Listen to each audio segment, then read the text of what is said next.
성경에서 가장 유명한 만념 중 하나를 꼽으라면 아마 사마리아 여인 이야기가 아닐까 싶은데요. 그런데 혹시 우리가 이 이야기의 진짜 주인공이랑 핵심 메시지를 완전히 잘못 알고 있었다면 어떨까요? 그쵸. 우리 다 이 이야기 잘 안다고 생각하잖아요? 근데요, 요한복음의 저자는 이 이야기를 그냥 아무 데나 넣은 게 아니에요. 이 이야기의 위치와 구조 자체가 바로 숨겨진 메시지를 여는 열쇠거든요.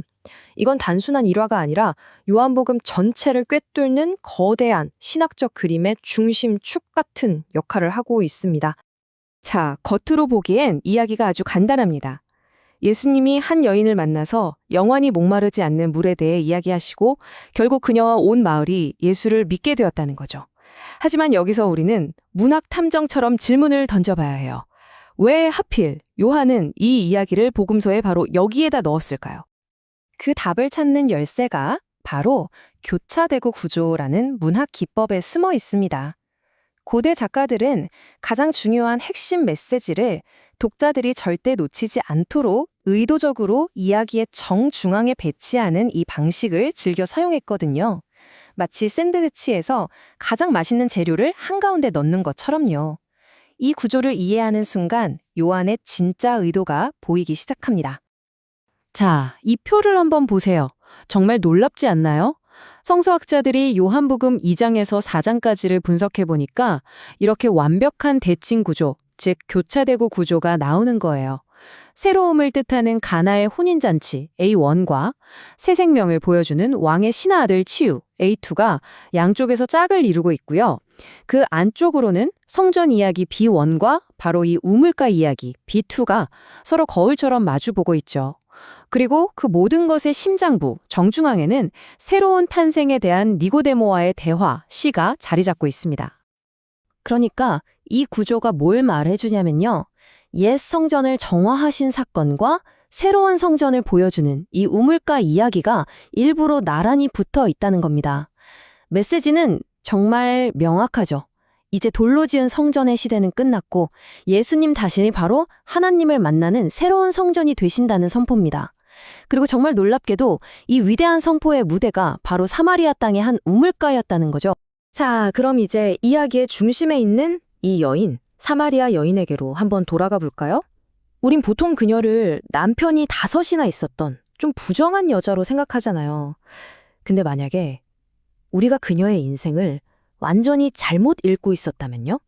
일부 학자들은요, 그녀의 삶이 막장 드라마 같은 스캔들이 아니라 수원법이라는 고대 율법 때문에 겪어야만 했던 정말 기구한 비극이었을 수 있다고 봐요.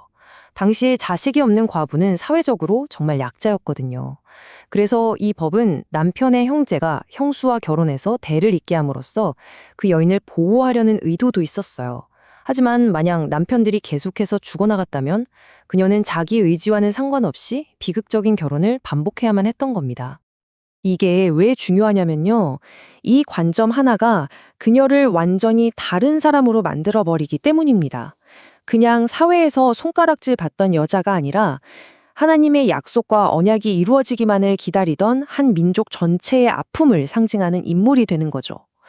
그녀 개인의 목마름이 곧 성전이 파괴되고 하나님을 제대로 예배하지 못했던 사마리아 민족 전체의 영적인 갈증을 대표하게 되는 겁니다. 이 대답을 보세요. 여기서 대화의 물꼬가 확 바뀝니다. 육체적인 갈증에서 영적인 갈망으로요.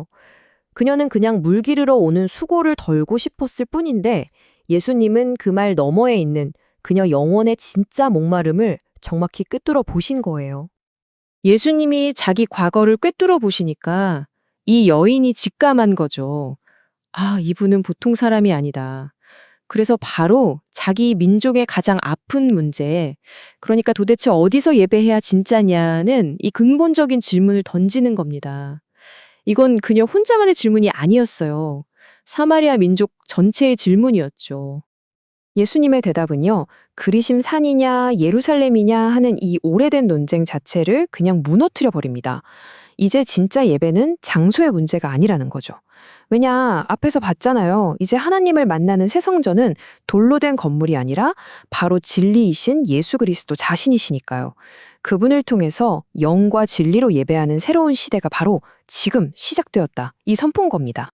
그리고 바로 이어서 예수님은 요한복음에서 정말 드물게 아주 직접적으로 당신이 바로 그 메시아라고 밝히십니다.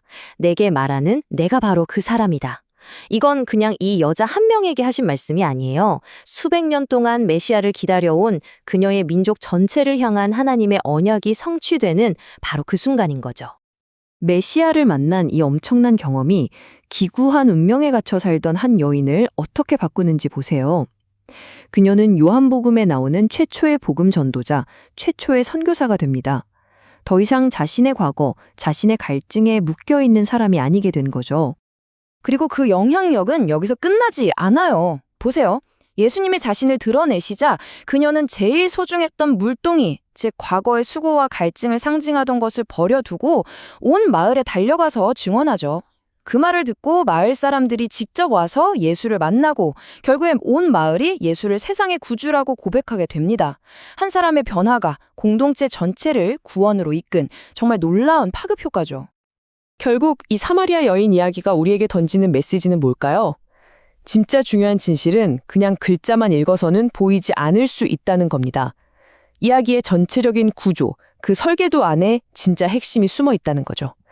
자, 이 이야기의 구조 하나가 그 의미를 이렇게 완전히 뒤집을 수 있다면 어쩌면 우리가 성경을 읽으면서 그냥 겁만 핥고 지나가느라 놓치고 있는 진실들이 또 얼마나 많을까요? 우리가 성경을 어떻게 읽어야 하는지 그 관점 자체를 다시 생각하게 만드는 그런 질문인 것 같습니다.